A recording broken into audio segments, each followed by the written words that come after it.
Lindsay is in Raleigh. Hey, Lindsay, welcome to the Ramsey Show. Hi. Hi. I'm so excited to be talking to you guys. You too. What's up?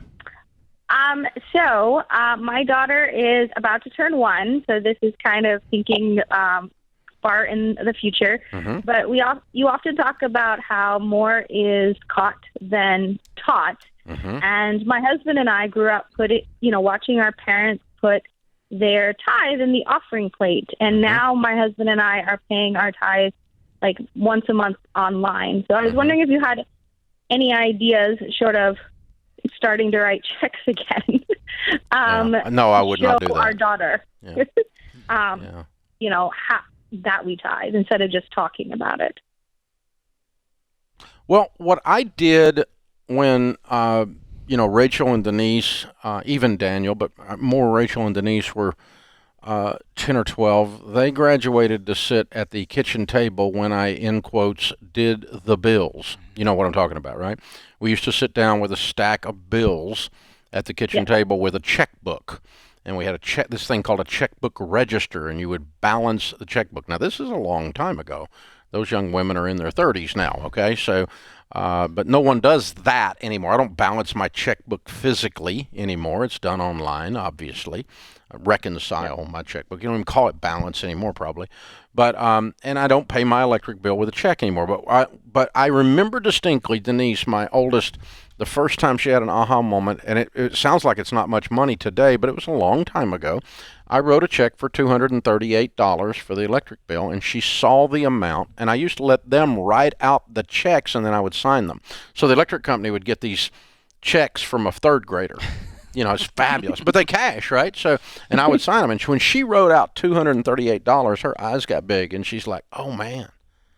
So I'm thinking to myself when you ask this question, what's the modern day equivalent of letting your kid pay the electric bill? So they have a, "Dad, no wonder you tell us to shut the door because it's $238. What's the modern day equivalent when she did that? Because her eyes got big, and she's like suddenly understood why I said you weren't raised in a barn. Shut the dadgum door. You're letting your air conditioning the backyard, like every one of us have told every kid since time began, right? Yep.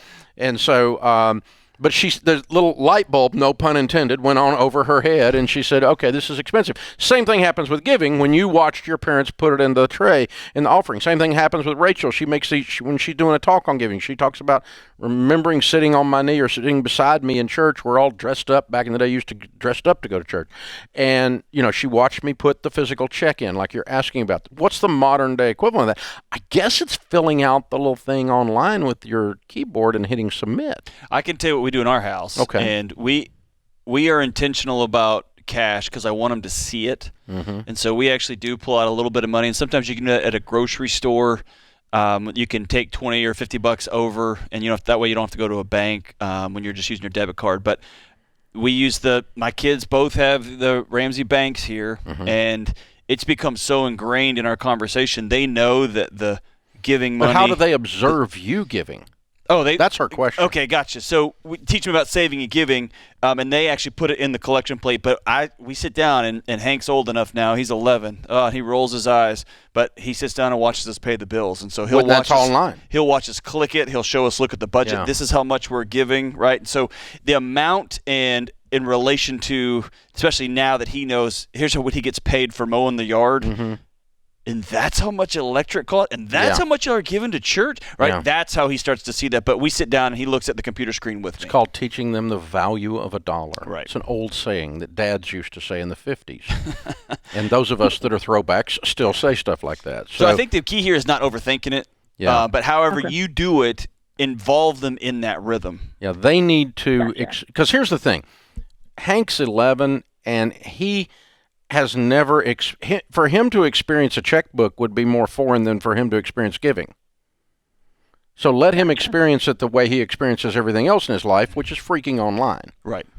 So he's going to hit submit, and that's going to penetrate his heart and soul faster than some weird analog version of something we remember from our childhood. So the way he does everything's online. So why wouldn't he do giving online? But I want him to participate in giving of his own. Oh, that's building their little muscle. But she's saying she saw more caught than taught. Right. She saw it modeled. How do I model it? That's right. And that's what I'm leaning in on. So that's a really, really good question. I love it. Yeah. And of course the other thing is this: we're not going to make any of this legalistic. It's all going to be, we're trying to create the spirit around this, which is what God was doing when He taught us to tithe. Right.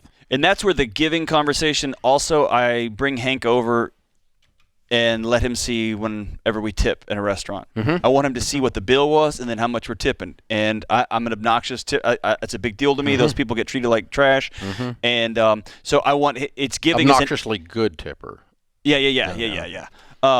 I just want to be clear. I tip too much, but I'll help you with your hate mail, okay? Thank you. No, I tip too much, but I want him to see that, and it's an ethos of giving, like you said. It's a way of it's a way of living. It's a way of feeling the rhythm of life. We hold this with an open hand. This That's stuff right. called It's money. not mine. It's not mine. Stuff called money it's for enjoyment and generosity and blessings and we save some of it. Why? So we can have more enjoyment and generosity and blessings. It's the only point in raising your net worth, right? It's not just because you want to become a baby steps millionaire. It's wonderful, but why? But why? What's the point? Why? What's the point? Yeah, so you can tip outrageously, wonderfully, obnoxiously.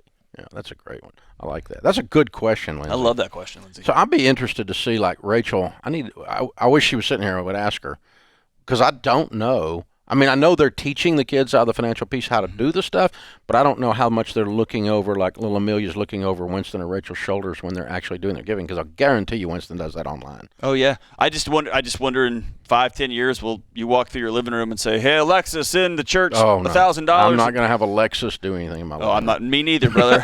Me neither. They're listening to Hey, Alexis, enough. listen to the Dave Ramsey Show. Hey, Alexis, listen to the Ramsey Show. I just turned on stuff everywhere in America. It's actually a little thing, one of those little scripts we put it in there. It's awesome. If I just said, "Hey, Alexa, listen to the John Deloney Show," it would say, "Sorry, what show is that?" It'd say, "You and five?" No, that's right.